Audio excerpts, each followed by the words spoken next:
और खबर अलीगढ़ से है, जहां जीवनगढ़ में उस समय हड़कंप मच गया जब राजस्व वसूली करने गई तहसील टीम की हिरासत में एक बकायेदार की मौत हो गई। जानकारी के मुताबिक मृतक इस्माइल पर राजस्व का 1,47,000 रुपए बकाया था। वहीं आज सुबह करीब 10 बजे जब तहसील की टीम रिकवरी के लिए इस्माइल के घर पहुंची और उसे सरकारी गाड़ी में बैठाया, तभी अचानक उसकी तबीयत बिगड़ गई। वहीं आनन फानन में तहसील की टीम उसे जिला अस्पताल लेकर पहुंची, लेकिन तब तक बहुत देर हो चुकी थी। डॉक्टरों ने प्रशिक्षण के बाद इस्माइल को मृत घोषित कर दिया। इस घटना के बाद मृतक के परिजनों में कोहराम मचा हुआ है और अस्पताल परिसर में भारी भीड़ जमा हुई है। वहीं हाल फिलहाल शव को मोर्चरी में रखवा दिया गया है और पुलिस मामले की जांच में जुटी है। अब सवाल यह उठता है कि क्या हिरासत के दौरान किसी दबाव या डर की वजह से इस्माइल की जान गई है। देखिए अलीगढ़ से शहजी सिद्दीकी की ब्यूरो रिपोर्ट। कहाँ की रहने वाली हो, कहाँ से आई हो? शबाना नाम है मेरा। मैं रजानगर में रह रही हूँ किराए पे। रजानगर से आई हूँ मैं इस वक्त। हुआ क्या आपके किसी के साथ? उन्होंने लोन करा था, वो कागज थे उनके, तो उसके बाद में हमारी कागजों की वो जमीन दो दूसरे ने खरीद ली। वो कोई दूसरा और रह रहा उसमें बना के। अब इन्होंने उस कागजों पे लोन ले लिया। हम भरते रहे किस्तें, हर महीने भरते रहे। इन लोगों का कोई पता नहीं। अब ये क्या नाम है, इन्होंने ये कर दिया ये सब। आज क्या किया? आज क्या हुआ? आज ये जबरदस्ती गाड़ी में ढाल के लेके आई। जबरदस्ती। ये एक तो ये थे, अमीन साहब थे और थे क्या कर रहे थे पत्नी घर में जब लेके आए थे आप? ये चाय पी के घर से बिल्कुल निकले ही थे, इतने में ये पहुंच गए। क्या किया? सही पकड़ के लिया ये। कोई तबीयत खराब वगैरह? नहीं, तबीयत खराब नहीं थी। ऐसी तबीयत खराब नहीं थी। थोड़ा मौसम के देखे तो थोड़ा बहुत। अब क्या हुआ? क्या पता चला है? मुझे कुछ नहीं बताया उन लोगों ने कि क्या हुआ है क्या नहीं हुआ है। मुझे टाइम हो गया काफी, 2-3 घंटे हो गए ढूंढते ढूंढते। इमरजेंसी जानकारी उनसे मिली थी, अमीन साहब से। उन्होंने बोला इमरजेंसी मालूम करो। मैं इमरजेंसी में गई। इमरजेंसी वाले कहने लगे कि 7 नंबर वार्ड में जाओ। मैं 7 नंबर वार्ड में गई, वहां पर भी नहीं मिले। अब आपके पति है या क्या हुआ? और ये मुझे नहीं मालूम, उन्होंने लोगों ने मुझे नहीं बताया। अब यहाँ पे आके क्या पता लग रहा है आपको? मुझे तो अभी कुछ पता नहीं लग रहा। आप लोगों से पता चल रहा है कि वो खत्म हो गए।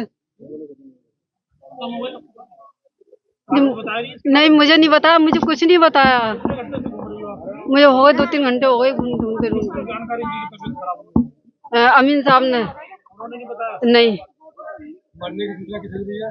मरने की सूचना किसी ने नहीं दी मुझे आप लोगों से ही मालूम पड़ी। मुझे नहीं पता कुछ भी क्या मालूम पड़ी? कि वो खत्म हो गए वो रास्ते में। कौन है वो आपके? मेरे पति है वो, इस्माइल।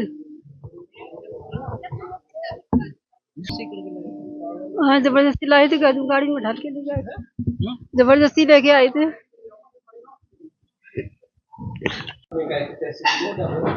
जी, यहाँ पर मलखान सिंह जिला चिकित्सालय में आज दिनांक 3 फरवरी 2026 को 10:17 पर तहसील से एक पुरुष को लेकर आए, लगभग 55 साल मेल, मृत अवस्था में लाए थे। जैसा कि बताया गया मुझे कि ये थोड़ी देर पहले तक सांस ले रहा था, तो अपनी तरफ से हम लोगों ने पूरा प्रयास किया। उसका आते ही जल्दी से जल्दी इसका सीपीआर स्टार्ट कर दिया गया।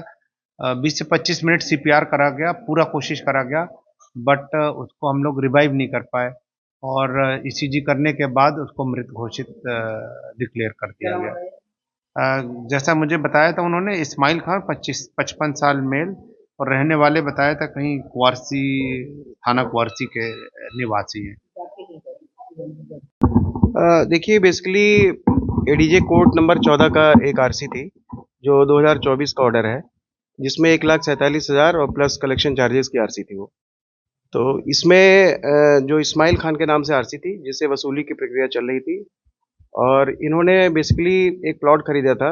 उस प्लॉट को फाइनेंस कराया था कैपिटल ट्रस्ट लिमिटेड, एक प्राइवेट कंपनी, उससे फाइनेंस कराया था। तो जब ये उसका बकाया नहीं दे पाए, तो जो प्राइवेट लिमिटेड कंपनी है वो एग्जीक्यूशन के लिए चली गई कोर्ट में। वहाँ से एग्जीक्यूशन केस में ऑर्डर हुआ है, जिसकी वसूली तहसील के द्वारा की जा रही थी। जिसी के क्रम में आज तहसील के कर्मचारी सुबह उसको वसूली के लिए गए हुए थे, और उसमें बेसिकली उसकी जो अचल संपत्ति थी उसकी नीलामी की प्रक्रिया भी चल रही थी, बट कतिपय कारणों से नीलामी पूर्ण नहीं हो पा रही थी। और कोर्ट के द्वारा बार बार रिमाइंडर दिया जा रहा था कि इसमें वसूल करके दिया जाए। उसी के क्रम में अमीन लोग गए थे वहाँ पर और बाकीदार को उन्होंने पैसा लेने का कहा, तो इसी के क्रम में फिर वो क्या नाम है बाकीदार आपका वो तहसील आने के लिए तैयार हुआ और फिर वो अमीनों के साथ तहसील आ रहा था। जैसा कि मुझे ज्ञात हुआ है कि तहसील में आते ही उसको वॉमिटिंग हुई है, जिसके बाद उसको इमीडिएट मलखान सिंह हॉस्पिटल ले जाया गया है, जहाँ पर उसकी डेथ हो गई। अमाउंट क्या था सर इसका? इसमें जो टोटल अमाउंट था 1,47,000 समथिंग। आरोप ये है कि घर से जब उसको पकड़ के लाया गया तो जबरन पूछा गया, उसके साथ अभद्रता की गई, इसकी वजह से जहाँ तक मेरी जानकारी है ऐसा तो नहीं हुआ है, बट फिर भी अगर आप कह रहे हो तो इसकी एक जांच करा ली जाएगी। अगर कुछ हुआ है तो इसमें जो भी दोषी हैं उनके विरुद्ध कार्रवाई की जाएगी। वो बेसिकली एग्जीक्यूशन कोर्ट का ऑर्डर है, बट जहाँ तक मेरी जानकारी है वो केवल 40 मीटर स्क्वायर के आसपास का प्लॉट है। मैंने इतनी गाड़ी में मैं सुनो घर पे कोई मौजूद नहीं तो किसी घर में कुछ जाओ कुछ भी करोगे अपने मनमानी तुम नहीं ये तो नहीं मिल जाते